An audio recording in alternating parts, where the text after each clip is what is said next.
믿음으로 사라는 나이가 지나서 수태할 수 없는 몸이었는데도 임신할 능력을 얻었습니다. 그가 약속하신 분을 신실하신 분으로 생각했기 때문입니다. 그래서 죽은 사람이나 다름없는 한 사람에게서 하늘의 별과 같이 많고 바닷가의 모래와 같이 셀 수 없는 많은 자손이 태어나게 되었습니다. 이 사람들은 모두 믿음을 따라 살다가 죽었습니다. 그들은 약속하신 것을 받지는 못했지만 그것을 멀리서 바라보고 반겼으며 땅에서는 길손과 나그네 신세임을 고백하였습니다. 이런 말을 하는 사람들은 자기네가 고향을 찾고 있다는 것을 나타내는 것입니다. 그들이 만일 떠나온 것을 생각하고 있었더라면 돌아갈 기회가 있었을 것입니다. 그러나 사실은 그들은 더 좋은 곳을 동경하고 있었던 것입니다. 그것은 곧 하늘의 고향입니다. 그래서 하나님께서는 그들의 하나님이라고 불리는 것을 부끄러워하지 않으시고 그들을 위하여 한 도시를 마련해 두셨습니다. 아멘. 우리 앉으시기 바랍니다. 우리 말씀을 위해서 먼저 기도하도록 하겠습니다. 하나님 아버지, 오늘 저희들 또 예배 자리로 불러주시고 또 말씀을 듣게 하심을 감사합니다. 하나님, 하나님의 말씀은 살아있고 또 우리의 관절과 골수를 찔러 쪼개고 마음의 생각을 드러내신다고 하였습니다. 하나님께서 이 시간 말씀을 통해서 저희들에게 꼭 필요한 치료와 은혜를 부어주시기를 소망합니다. 우리가 준비되고 또 겸손한 마음으로 말씀을 듣기를 원합니다.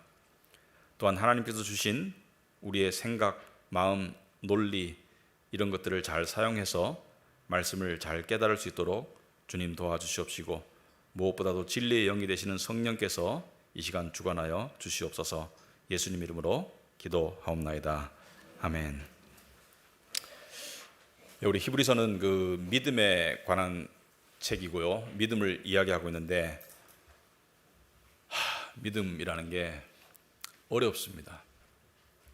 상당히 어려운 내용이고요. 이따가 여러분과 나누겠지만은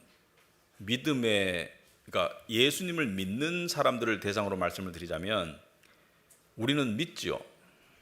하나님을 믿어요. 그런데 복음서에 보면 주여 믿습니다. 제가 믿을 수 있도록 도와주옵소서. 그게 우리의 솔직한 상태가 아닌가 생각합니다. 주여 믿습니다. 믿기는 믿는데 믿을 수 있도록 도와주옵소서. 근데 그 믿음의 길을 가지 않으면 굉장히 힘들어요. 근데 믿음의 길을 가야 되는데 우리가 가지 않으려는 속성도 너무 강하고, 그래서 오늘 말씀을 통해서 우리가 조금 믿음의 길을 가기 위한 자극이 되었으면 좋겠다. 예수님께서 이런 말씀을 하시죠. 인자가 다시 올 때 믿음을 보겠느냐, 인자가 다시 올 때 믿음을 보겠느냐. 그 말씀은 믿음의 길을 가는 사람들이 상당히 적을 것을 이야기하는 것이고, 예수님께서 천국으로 향하는, 생명으로 향하는 길은 그 문이 협착하고 그리고 어렵기 때문에 찾는 사람이 적다고 이야기하시고, 아무튼 믿음의 길을 간다는 것이 쉽지는 않지만 안 갈 수 없는 것이 믿음의 길이기 때문에 오늘 말씀을 통해서 저와 여러분이 좀 깨달음이 있기를 바랍니다. 여러분, 오늘은 이 키워드를 통해서 말씀을 보려고 합니다. 소망. 여러분, 사람이 살면서 소원 없는, 소망, 꿈, 계획 없는 사람은 없을 거예요. 여러분이 가장 많이 생각하는 소망들이 다 있을 겁니다. 종이 한 장 주면 다 적을 수 있어요. 지금 당장 여러분들이 내가 3가지 소원을 들어줄게 말하면 여러분들이 바로 답이 나올 거예요. 아마 너무 좋아서 좀 시간이 걸리겠죠, 그죠? 무엇부터 말할까? 근데 여러분들에게 소망을 이야기하라면 다 이야기할 수 있을 것인데, 근데 소망이라는 관점에서 인생을 바라보면 이 소망이 단순하게 봤을 때 건강이나 특별한 상황을 제외하고 소망이 인간의 불행과 행복을 좌우합니다. 소망이 이루어지면 행복하고, 소망이 이루어지는 쪽으로 삶이 진행되면 신나고 그리고 기운이 나죠. 근데 절망 쪽으로, 그러니까 소망이 이루어지지 않는 쪽으로 자꾸 시간이 흐르고 상황이 변화되면 절망하고 낙심하게 되죠. 그래서 소망이라는 관점에서 봤을 때 소망이 이루어지는 쪽으로 가느냐, 소망이 좌절되는 쪽으로 가느냐가 행과 불행을 결정하는 사실 결정적인 요소예요.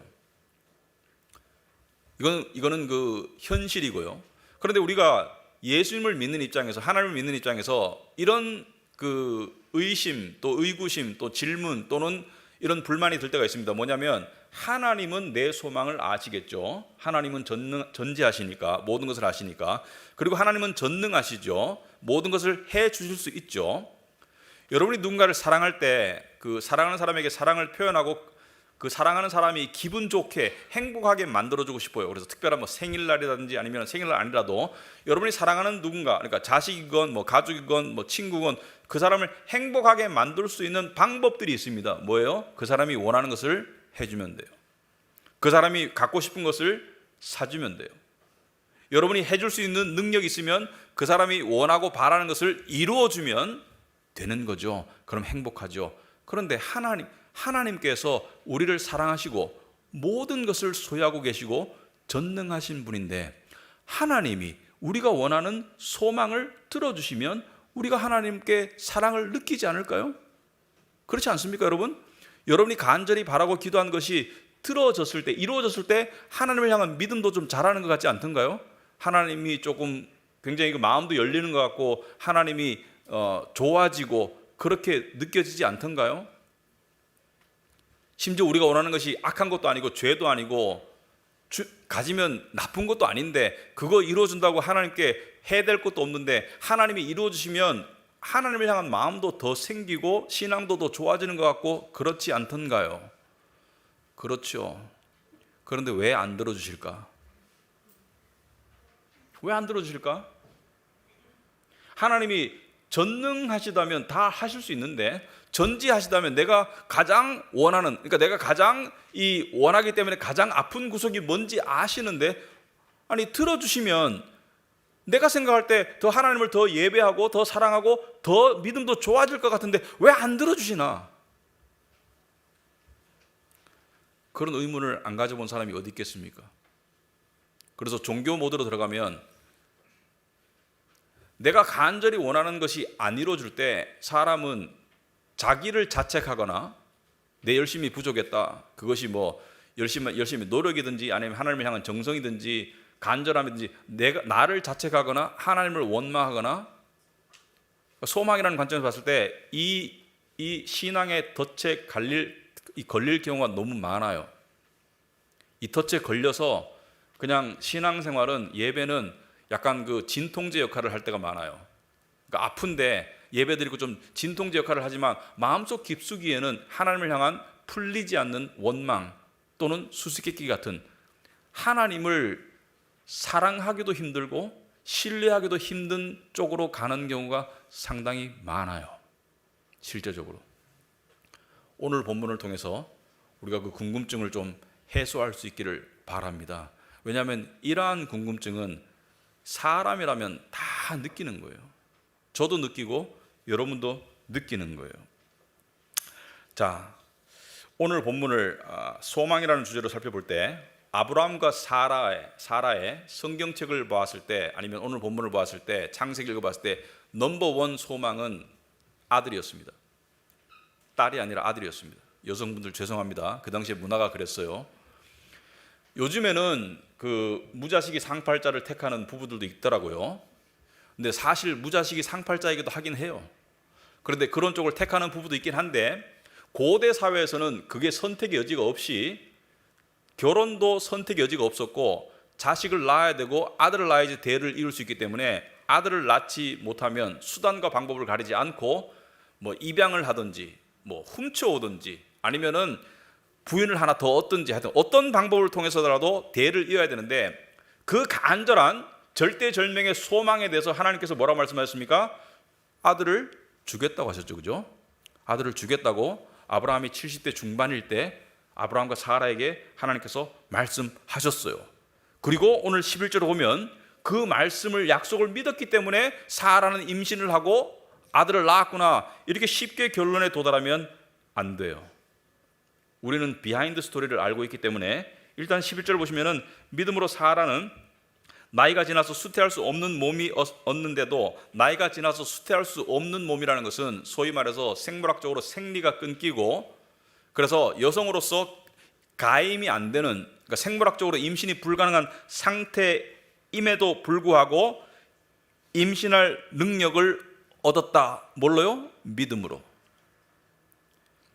그가 약속하신 분을 신실하신 분으로 생각했기 때문이다. 신실하다는 것은 약속을 지키시는 분으로 하나님을 믿었기 때문에 그래서 아들을 얻었다. 이렇게 단순하게 보면 너무 단순한데 실제로 사라가 하나님을 믿었는가?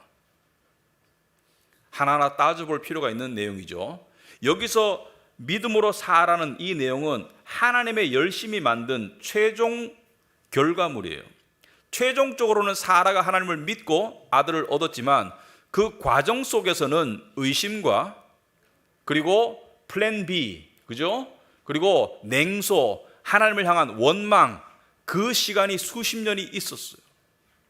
왜냐하면 약속과 실행 사이에는 25년의 간극이 있기 때문에 그 시간이 평탄하게 흐르지 않았습니다.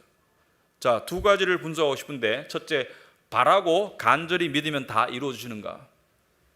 여러분 그럴 때 있죠.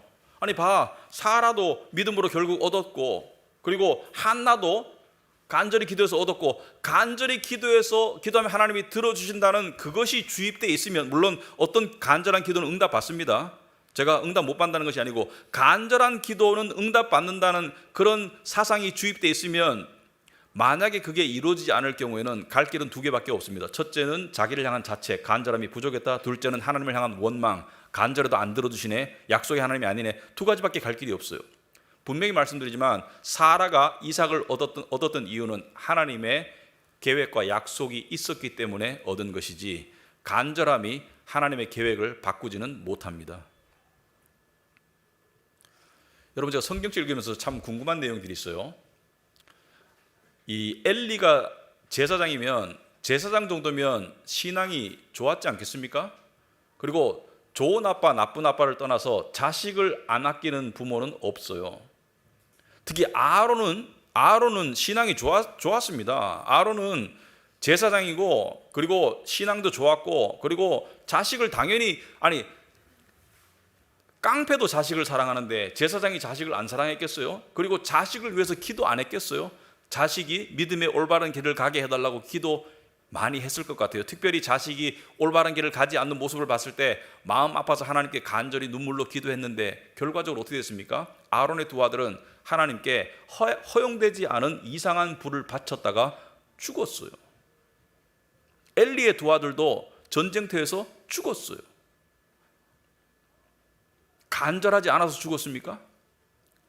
간절한 기도는 하나님이 들어주신다는 것은 아니에요. 하지만 간절히 기도해야 해요. 그건 나중에 제가 설명하겠습니다. 여러분들이 마음속에 가지고 있는 궁금증이 있을 텐데, 이 하나님이 약속하신 일이고 계획이 있는 일들은 우리의 간절함을 통해서 이루어집니다. 그리고 심지어 간절함이 없어도 이루어지는 경우가 있어요. 그런데 하나님의 계획과 하나님의 약속 가운데 없는 일은 아무리 발버둥 쳐도 일어나지 않아요. 제가 성경을 연구하고 살아본 결과, 여러분 세상은요 죄로 망가졌기 때문에 정말 이해할 수 없는 일들이 많이 일어나지만, 제가 봤을 때 정말 당사자 입장에서는 미치고 환장할 일이 이것이에요. 객관적으로 봤을 때, 남들이 봤을 때도, 자기가 생각했을 때 객관적으로 봤을 때 내가 그 역할에 아주 적합한 퀄리피케이션, 자격을 갖추었는데 그 일은 엉뚱한 사람이 하고 있어. 나보다 못한 사람이. 그런 일이 얼마나 많아요? 이 세상에서. 그런데 그럼에도 불구하고 그럼 기도할 필요가 없잖아요. 그죠? 간절히 기도해도 안 들어주는데 기도할 필요가 없잖아요. 그런데 왜 기도하나? 왜냐하면 하나님은 우리의 소망이 이루어지고 안 이루어지고를 떠나서, 우리가 하나님께 기도를 간절히 할 때 소망이 이루어지면 하나님께 감사하고, 소망이 안 이루어져서 아프면 하나님께 위로받고, 하나님의 더 커다란 목적은 우리의 소망의 성취와 좌절이 아니고 하나님의 마음과 우리의 마음이 합해지는 거예요. 하나님은 우리를 향해서 이렇게 묻습니다. 너는 이 세상에서의 너의 소망을 원하니, 나를 원하니? 굉장히 어려운 이야기입니다. 굉장히 어려운 이야기예요. 너는 이 세상에서 네가 가지고 있는 소망과 계획의 성취를 원하니? 그것도 원할 수 있죠. 원하는 건 나쁜 거 아니에요. 나를 원하니? 너의 기쁨 가운데 함께 기쁨을 나누고 너의 슬픔 가운데 함께 슬픔을 나눌 나를 원하니? 내 마음과 합해지는 마음을 원하니?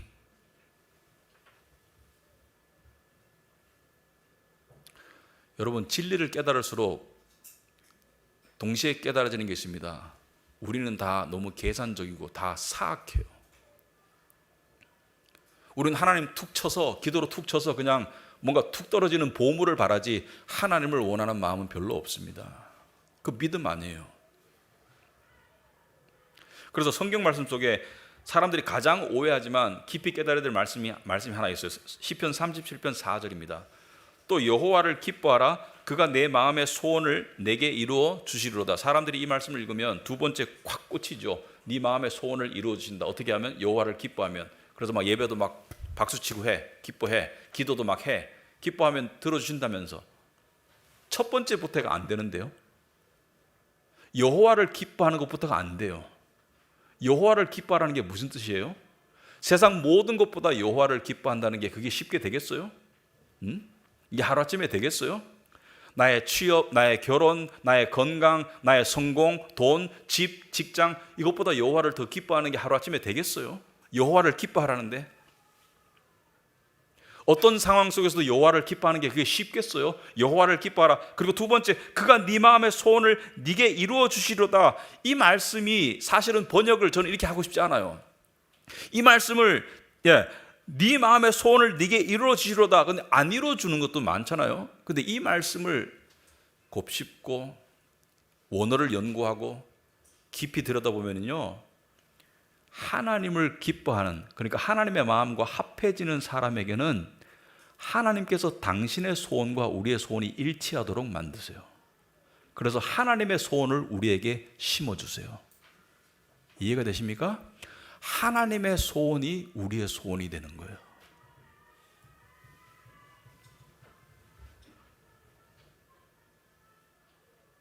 내 소원을 내가 만들어서 하나님이 들어준다는 것이 아니고, 이 말은 네 마음에, 영어로 보면 좀 더 분명합니다. He will give you, 너에게 주겠다. The desires of your heart, 네 마음의 desire, 네 마음의 소망을 하나님께서 주시겠다는 것은 우리 마음의 소망을 하나님이 결정하셔서 주시고 우린 것을 받을 수 있는 경지에 이른다는 것이다. 쉽지 않습니다. 쉽지 않지만 이 길로 나아가야 돼요. 안 그러면 답이 없습니다. 안 그러면 답이 없어요. 여러분, 이 길로 나간다는 것은 무엇을 말합니까? 여러분, 이 말씀 읽으면 되게 희망적으로 들리죠? 전혀 희망적인 말이 아닙니다. 이 말씀은 궁극적으로 너무 희망적인 말씀이지만 이 세상의 기준에서 봤을 때는 전혀 희망적이지 않아요. 이 세상의 기준에서 봤을 때 뭐예요? 하나님을 기뻐하는 경지로 나간다는 것은 너는 죽어라. 십자가로 가야지 부활한다. 네 세상의 욕망을 향해서, 집착을 향해서 죽어야지 네가 살 것이라는 것을 이야기하는 거예요. 쉽지 않아요.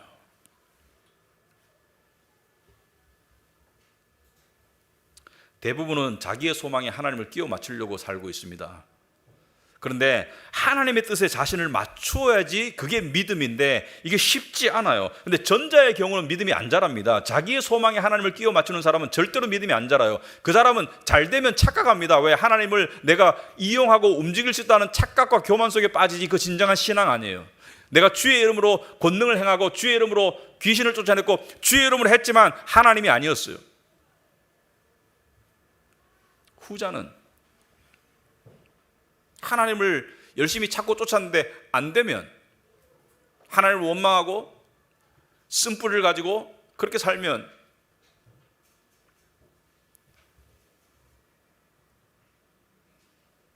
근데 우리가 대부분 그렇게 살려고 하는 그런 욕망이 강하잖아요. 그러니까 믿음의 길이 어려운 거예요. 두 번째, 믿음은 여기서 사라가 믿고 잉태할 능력을 얻었다. 단순하게 보면 사라가 잘 믿은 것 같지만 이것은 하나님의 최종 결과물이고 사라는 하나님을 처음부터 제대로 믿은 사람이 전혀 아닙니다.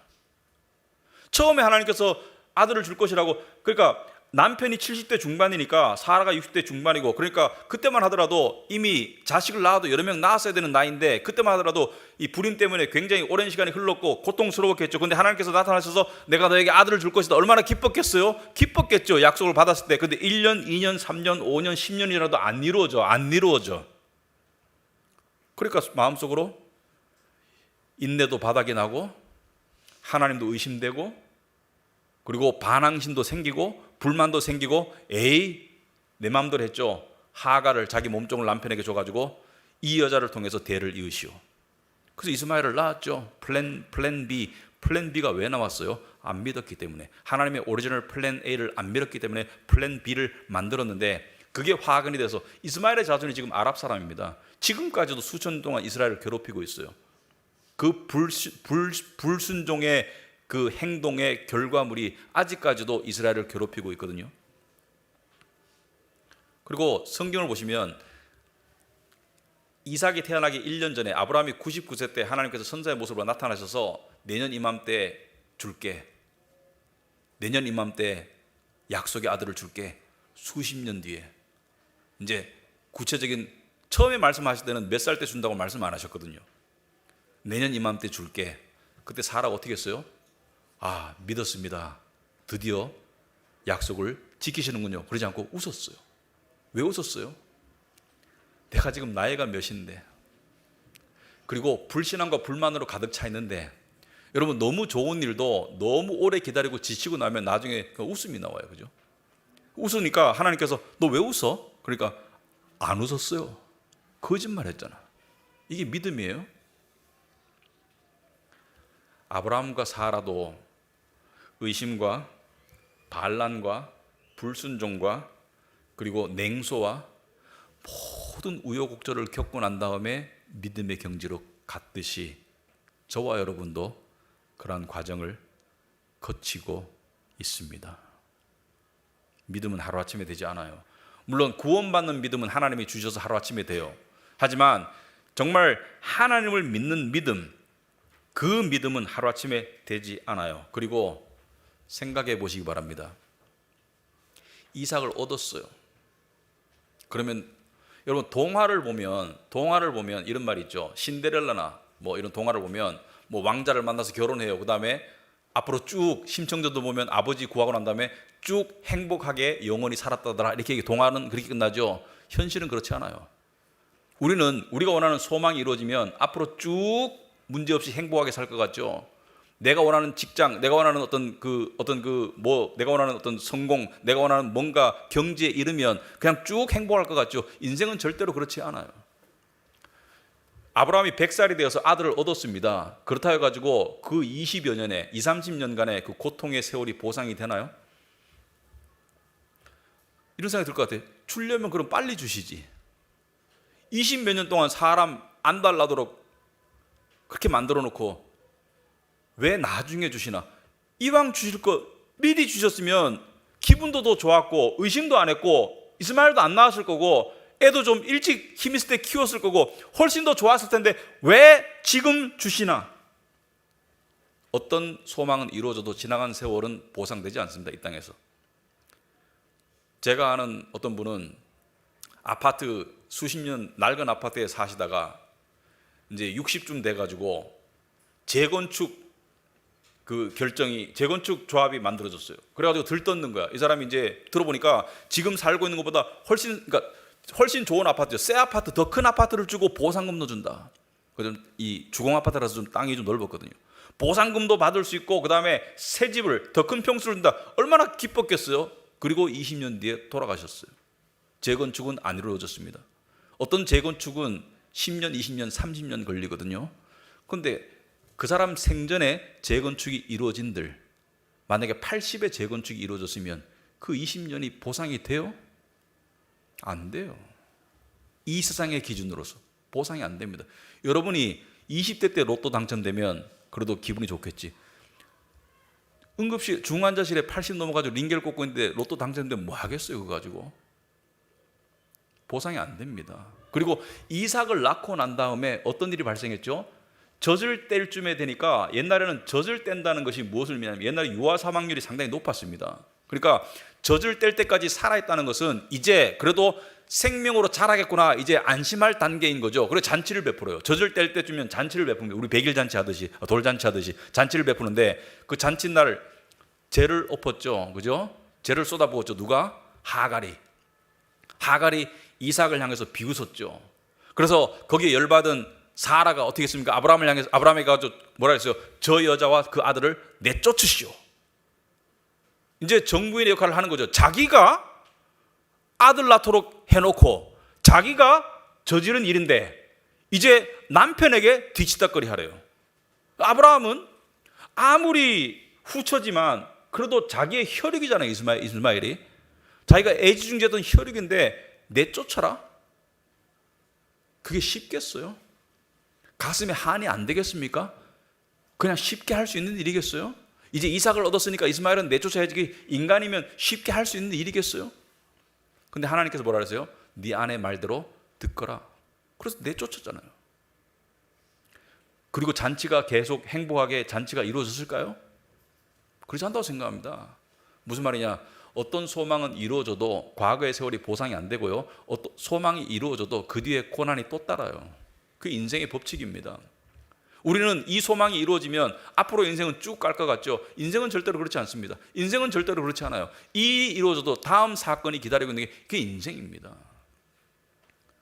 때로는 인생에 들어요. 그 일이 더 쉬웠네. 그 다음 사건이 더 황당한 일들도 많아요.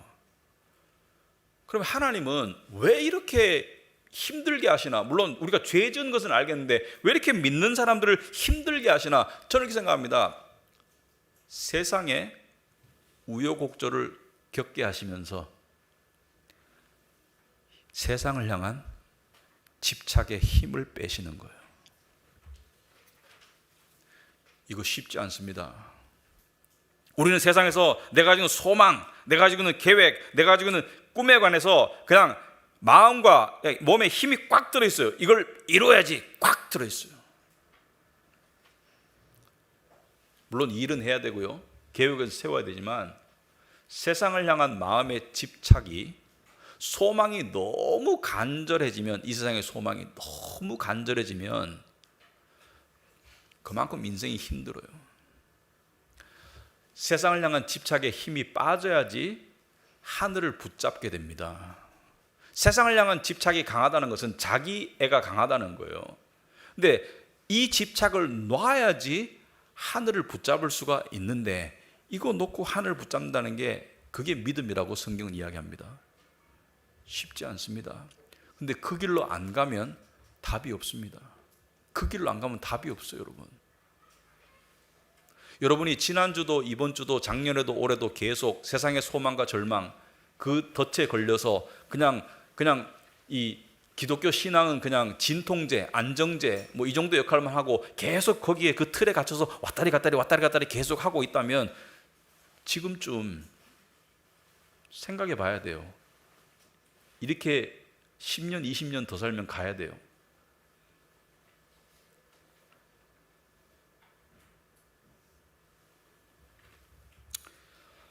우리가 이러한 소망에 집착하는 가장 커다란 이유 중에 하나는 이것 때문입니다. 우리가 원하는 소망이 이루어지면 그 다음 인생은 그냥 평탄하고 평안할 것이라는 착각을 가지고 살기 때문입니다. 이루어지면 앞으로 쭉 행복할 거라는 착각을 가지고 살기 때문이에요. 소위 말해서 내가 원하는 것을 이루면 그 뒤는 나는 너무 편하게 살 수 있을 텐데, 그리고 그걸 이룬 사람을 보고 되게 부러워하죠. 속은 모르면서. 토마스 아켄피스가 그리스도를 본받아라는 그 책에서 이렇게 말하고 있죠. 여기서 많은, 적은이 아니고 많은 믿음이 약하고 어리석은 사람들이 이렇게 말한다. 저 사람은 얼마나 복된 삶을 누리고 있는가 보라. 대단한 부와 집안 배경, 남들과는 차원이 다른 성공적인 삶. 하지만 그 사람의 성공과 부가 사실은 그 사람의 마음에 짐이 되고 불확실함에 불안이 마음을 갉아먹고 있다는 사실을 보지 못한다. 세상에 이런 것들이 어느 정도의 근심과 두려움 없이 즐길 수 있다고 생각하는가? 아마도 단언컨대 지금 세계에서 가장 많은 권력과 자기 마음대로 살 수 있는 사람은 북한에 있는 사람이에요. 김정은이. 돈도 있고 권력도 있고, 그러니까 북한은 가난하지만 자기는 가난하지 않겠죠. 근데 다 남들이 가질 수 있는 권력, 부를 다 가지고 자기 마음대로 다 할 수 있는 세상 속에 자기의 왕국을 만들어 사는데 왜 체중이 130kg 나가고 줄담배를 피고 술을 마시고 건강에 이상 징후가 오고 왜 그래요? 주치의들이 이야기 안 할까? 그렇게 살면 오래 못 산다고. 아버지도 일찍 갔는데 술 조심해야 되지. 밤에 어디서 자는지를 모른다잖아요. 집이 한 10몇 개 되는데 어디서 자는지 몰라요. 왜? 암살 당할까 봐.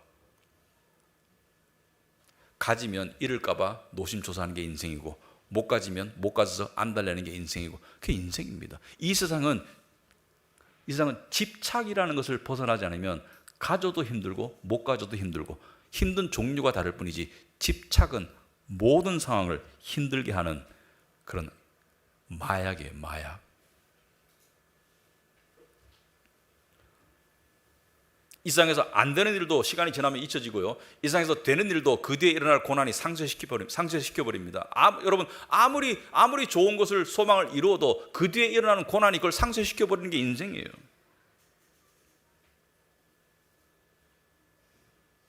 아브라함과 사라는 아들을 얻었습니다.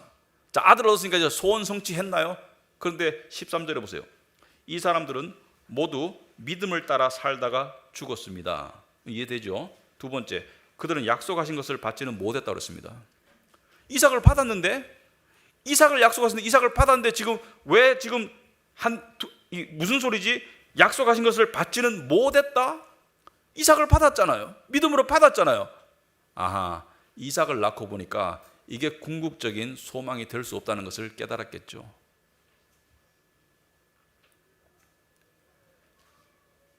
결국 메시아를 소망하는 믿음으로 나아간 거예요.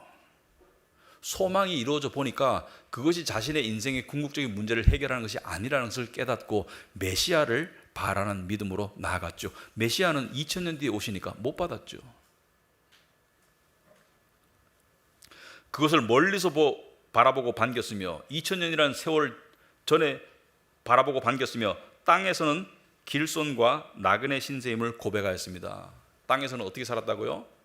그저 여행객, 순례자, 유목민, 지나가는 삶을 살았다. 여러분, 지나가는 삶을 살려고 그런 마인드로 사십니까? 아니면 여기에 초롱성을 지으려고 하는 마인드로 살아가십니까?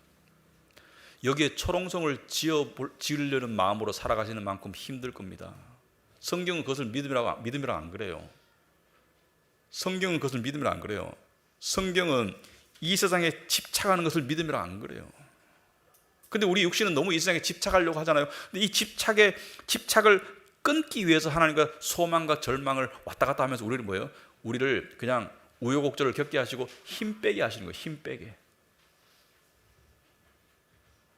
자식 키워본 사람 다 압니다. 임신이 될까 안 될까, 임신 측정기 가지고 했다가 되고 막 길길이 날뛰죠. 태어나니까 너무 힘들죠. 조금만 더 키우면 안 힘들 것 같죠. 클수록 힘들어. 어떻게 된 게. 그게 자식이에요. 소망이 내가 원하는 소망이 한껏 이루어지면 이 세상에서 내 초롱성을 쌓을 수 있을 것 같아요? 성경이 말하죠. 어떤 사람의 부자가 너무 수입이 많아가지고 헛간을 지어가지고 잔뜩 쟁여놓고 난 다음에 뭐라 그래요? 내가 이제 평안히 많은 세월을 누리리라. 하나님 뭐라요? 오늘 밤에 내가 너를 데려갈 것이다. 그 인생입니다. 그래서 오늘 설교 제목이 멀리 보는 믿음, 멀리 보는 믿음. 너무 우리가 근시안적인 것에 꽂혀서 하나님은 그 근시안적인 계획을 도와주시는 분으로 생각하는 것은 그건 믿음이 아니고 그걸 기복신앙이라고 그래요. 하나님이 원하시는 믿음은 세상에 절망하고 실망하고 그냥 진절머리가 나서 천국을 바라보는 그런 마음이 싹 트기를 바라는 게 하나님이 원하는 믿음이지, 이 세상에 초롱성 쌓으려고 하는 것을 하나님 믿음이라고 부르지 않습니다. 14절에 이런 말을 하는 사람들은, 여기서 이런 말은 뭐예요? 멀리 바라보는 자기네가 고향을 찾고 있다는 것을 나타내는 것입니다. 고향은 일반적으로 사람이 가고 싶고, 그러니까 고향은 그러니까 마음이 편하고 가서 안식할 수 있고 좋은 사람들 만나고 싶고 그리운 곳이고 하여튼 가고 싶은 곳이 고향이에요. 나는 고향 따랐는데 고향은 뒤도 돌아보기 싫어. 그런 그 특이한 고향 말고 가고 싶은 곳, 푸근한 곳. 그런데 15절에 그들이 만일 떠나온 것을 생각하고 있었더라면 돌아갈 기회가 있었을 것입니다. 이들이 떠나온 것은 갈대아 우르지방입니다. 우르지방이 이들에게 고향이었다면 돌아가면 되죠. 짐 싸고 돌아가면 되지. 원수 지고 떠난 것도 아니고 돌아가면 반겨줄 텐데 돌아갈 기회가 있었는데 안 갔어요. 왜? 16절에 그러나 사실은 그들은 더 좋은 곳을 동경하고 있었던 것입니다. 이걸 믿음이라고 그런다. 더 좋은 곳을 동경하고 있었다. 그것은 곧 하늘의 고향입니다. 여러분, 이것이 이론으로만 우리에게 남아있으면 절대로 믿음이 안 됩니다. 우리의 마음속에 천국이 고향이라는 마음이 들어야 되는데 세상을 향한 집착과 죄 가운데 뒹굴면서 그런 마음이 들 수가 없습니다. 그래서 하나님께서 우리의 힘을 빼는 거예요. 이리 쳐박고 저리 쳐박고, 그래서 세상에서 진절머리가 나가지고 점점 더 어떻게 되는 거예요? 하나님을 향한 그런 하늘로 눈을 드는, 우리를 때려 눕히는 거예요. 우리를 세우는 게 아니고 하나님 우리를 때려 눕혀서 누워야 보이는 하늘을 보도록 만드시는 게 하나님의 방법일 때가 많습니다, 여러분. 그래서 진정한 진리는 사람들 별로 인기가 없어요.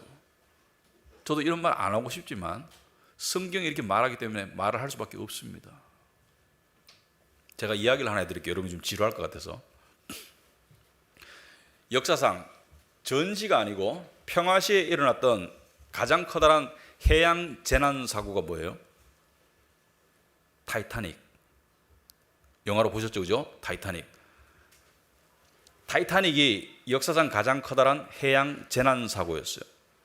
1912년 4월 15일 날 발생했죠. 그러니까 타이타닉은 어느 나라에서 만든 배입니까? 미국이라고 생각하는 분들이 많더라고요. 영국에서 만들었어요. 영국을 출발해서 미국의 뉴욕을 가던 배가 타이타닉이었는데 거기에 2,200명 넘게 승선했죠. 그런데 타이타닉을 만들었을 때 정말 너무 크고 초호화 여객선이라 가지고 부자들만 탈 수 있었어요, 그때는. 그래서 뭐라냐면 절대로 가라앉지 않는 배라고 얘기했습니다. 그리고 타이타닉의 선장이 이렇게 말했어요. 진짜로 신도 가라앉힐 수 없는 배다. 그만큼 튼튼하고 안전하고 거대한 배가 타이타닉이었는데, 그래서 세계의 스포트라이트를 다 받았어요. 왜? 역사상 건조된 가장 크고 화롭고 가장 튼튼한 배가 타이타닉인데 타이타닉의 처녀 비행이었어요. 처음 항해 비행이 아니고. 그런데 뉴욕까지 일주일 걸리는데 4일째 되는 4월 15일 날 밤 11시 30분에 타이타닉이 영화 보시면 빙산에 부딪혀요. 그래서 빙산에 부딪혀서 좌초에서 배가 가라앉는데 2시간 40분이 걸리고 1,500명이 죽고 700명이 살아남습니다. 그런데 그때 감동적인 것은 2시간 40분의 시간 동안에 여자와 아이 먼저 원칙이 있었어요. 여자들과 아이 먼저 구명정에 태워야 된다. 그 원칙을 지켰고 크리스찬 밴드는 거기서 수장을 각오하고 찬송가를 연주했죠. 왜? 사람들이 그래도 평온한 가운데 질서 있게 움직이게 만들기 위해서. 그것도 감동적인데 사실은요, 우리 기독교인에게 더 감동적인 스토리는 타이타닉 스토리가 아니고 그로부터 2년 뒤에 일어난, 이것도 역사상 정말 거대한 해양 재난 사고인데 타이타닉에 가려서 잘 안 알려진 스토리가 있습니다. 1914년에 2년 뒤에 캐나다에서 영국으로 가던 배가 출항하고 다음날 좌초했는데 여기도 1,000명이 죽었어요. 만만치 않아요. 여기도 초호화 여객선이었어요. 여기도 굉장히 많은 사람이 죽었고 초호화 여객선이고 만만치 않아요. 그런데 타이타닉에 가려서 안 알려진 이야기인데 이 이야기를 제가 좀 해드리고 싶어요. 이 배 이름은 엠퍼러가 황제죠. 엠프레스는 황후, 엠프레스 오브 아일랜드라는 배였어요. 엠프레스 오브 아일랜드, 영국에서 건조한 배였는데 캐나다 퀘벡을 출발해가지고 영국의 리버풀로 가던 배였어요. 근데 1914년, 타이타닉이 12년이고 14년 4월 28일 날 출항해가지고 4월 29일 날 그러니까 출항하고 바로 하루도 안 돼서 다음 날 새벽 1시 30분에 다른 배가 옆을 박아버려요. 그래서 좌초까지 14분밖에 안 걸립니다. 타이타닉은 2시간 40분 걸렸는데 이 배는 Empress of Ireland라는 배는 14분 만에 가라앉는데 여기는 여자 먼저 아이 먼저 원칙이 없었습니다. 아비규환이었어요. 서로 살려고. 근데 배가 한 몇 시간 만에 가라앉으면 구명정을 찾을 수 있을 텐데 14분 만에 가라앉는다는 것은 14분 동안 가만히 있다가 팍 가라앉는 게 아니고 배가 쾅 부딪히고 가라앉으면서 14분이 지나기 때문에 막 아비규환이죠. 그러니까 구명조끼를 입지 못하고 배에 뛰어내리는 그런 경우가 어쩔 수 없이 그 차가운 바다에 뛰어내리는 그런 경우가 대부분이에요. 캐나다 바다가 차갑지 않습니까? 근데 이 배에 구세군이 뭐냐면 구세군은 기독교 교파인데 그러니까 군대 형식을 딴 기독교 교파예요. 그래서 신학교를 사관학교로 부르고 구세군이죠. 구세군 알죠, 여러분? 그 좋은 일 하는 구세군. 영국에서 발생하는 구세군. 근데 구세군 젊은 이 생도들이 170명 정도 타고 있었는데 이들은 구명정이 가까운 데 있었고 젊었기 때문에 다 구명조끼를 착용할 수 있었어요.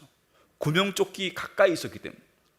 그런데 나중에 배가 가라앉고 난 다음에 생존자 수백 명을 구출하고 사망자 중에 한 5분의 1도 구출을 못했는데 나중에 사망자를 확인해 보니까 구세군들은 다 죽었어요. 168명이 죽었습니다. 그래서 의아한 거예요. 구명조끼를 입었고 젊고 그런데 왜 다 죽었나? 몰살했나? 그런데 사람들의 증언이 나오기 시작하는 것이죠.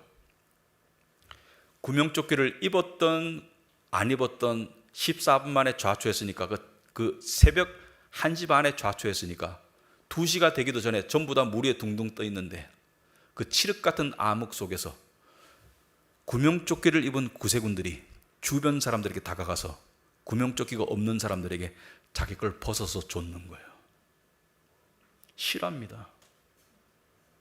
그러면서 뭐라 말했냐면 나는 예수님을 믿고 천국 갈 준비가 되어 있기 때문에 당신은 이걸 입고 천국 갈 준비를 하고 오세요. 수많은 간증과 스토리가 있었습니다. 그 중에 하나가 한 남자가 하는 스토리인데 19살짜리 여자 생도가 자기에게 와가지고 구명조끼를 벗어주길래 아무리 절대절명의 순간이지만 자기는 나이도 많고 남자인데 19살짜리 여자가 구명조끼를 벗어주는 걸 보니까 나는 그 조끼를 입을 수 없다. 양심이 있으니까. 근데 여자가 이렇게 물었어요. Do you believe in Jesus? 예수님을 믿으시냐고. 안 믿는다고 하지. 그러면 take this. I'm ready to go home. 그리고 여자가 벗어주고 여러분 상상해 보시기 바랍니다. 칠흑 같은 암흑 속에서 그냥 근거리만 보이는 속에서 차가운 바닷물에 둥둥 떠 있는 그 공포의 순간에 사람들이 가라앉고 죽고 그 차가운 그 시간에 자기의 생명줄인 구명조끼를 벗어서 자기보다 나이 많은 남자에게 주면서 Do you believe in Jesus? 나는 믿기 때문에 가도 되지만 당신은 가면 안 된다. 그리고 나중에 그 남자가 간증을 했어요. 그날 밤 저는 2번 태어났습니다. 한 번은 구명조끼를 입고 태어났고 다른 한 번은 예수님을 믿고 거듭나게 되었습니다. 168명이 그렇게 죽어갔습니다. 하나님이 기뻐하셨을 것 같아요. 본향을 평소에 기다리던 믿음이 있던 사람들이었어요. 우발적으로 나올 수 있는 행동이 아닙니다. 생명을 앞에 두고 우발적으로 나올 수 있는 행동이 아니고 믿었기 때문에 가능한 일이었죠. 본향을 믿었었어요. 오늘 16절에 보시면 그러나 사실은 그들은 더 좋은 곳을 동경하고 있었던 것입니다. 여러분 더 좋으니까 동경하겠죠. 더 좋은 집으로 이사하고 싶어 더 좋은 호텔에 머물고 싶어, 더 좋은 곳으로 여행 가고 싶어, 더 좋은 직장으로 옮기고 싶어, 더 좋은 것을 원하잖아요. 근데 우리가 진정으로 천국이 더 좋은 것이라고, 훨씬 더 좋은 것이라고 믿는다면 우리의 마음속에 적어도 천국을 동경하는 그런 갈망이 있어야 되지 않을까. 그게 없는데 어떻게 믿음이라고 할 수 있나. 그게 없는데 하나님께 이 세상에 소망만 아랜다고, 그 들어준다고 믿음이 되겠어요?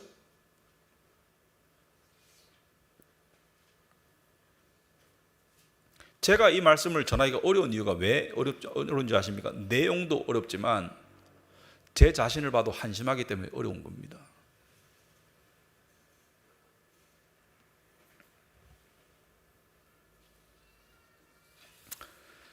(16절) 중간에, 그래서 하나님께서는 그들의 하나님이라고 불리는 것을 부끄러워하지 않으시고 그들을 위하여 한 도시를 마련해 두셨습니다. 여러분, 우리가 가야 할 곳은 천국입니다.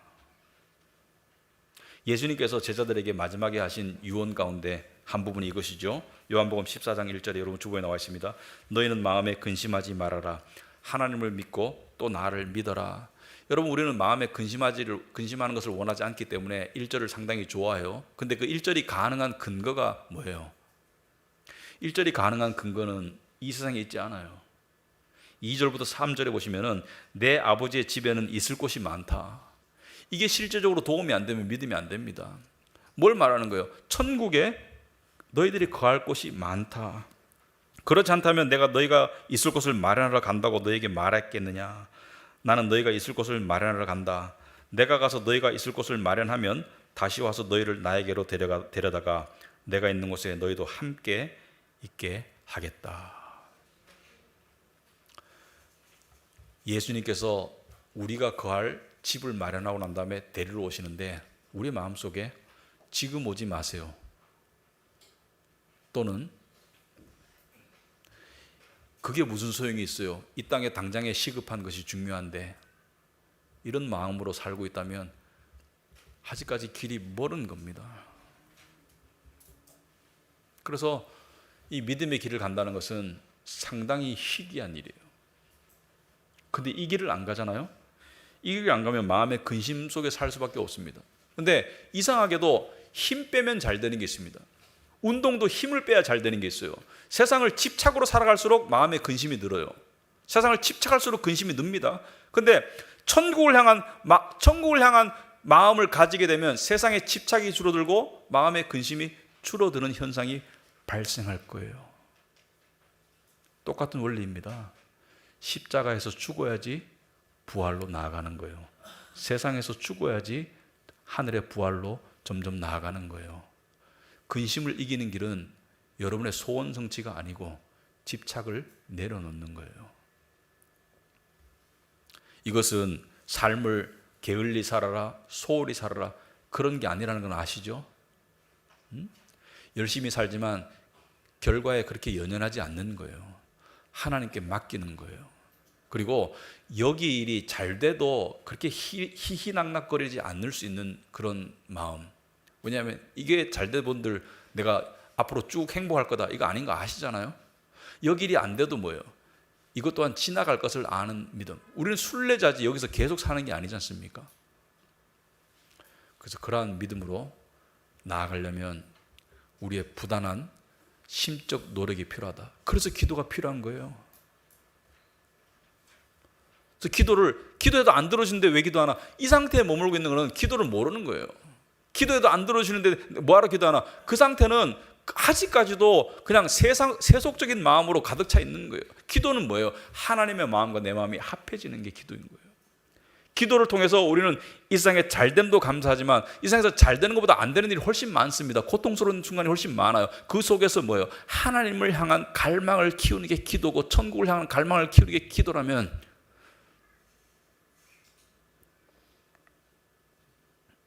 신음도 기도죠. 한숨도 기도고. 그래서 그런 진정한 믿음으로 나아가는 저와 여러분, 우리 카비레트 교회가 되기를 진심으로 축원합니다. 기도하겠습니다. 하나님 아버지, 저희들의 부족한 믿음을 다시 한번 고백합니다. 믿습니다. 하지만 믿을 수 있도록 도와주옵소서. 이것이 우리의 고백이라고 생각합니다. 아버지 하나님 도와주시옵소서. 저희들의 마음이 천국을 향해서 작은 발걸음을 내딛을 수 있도록 주님 도와주시옵소서. 예수님 이름으로 기도합나이다. 아멘.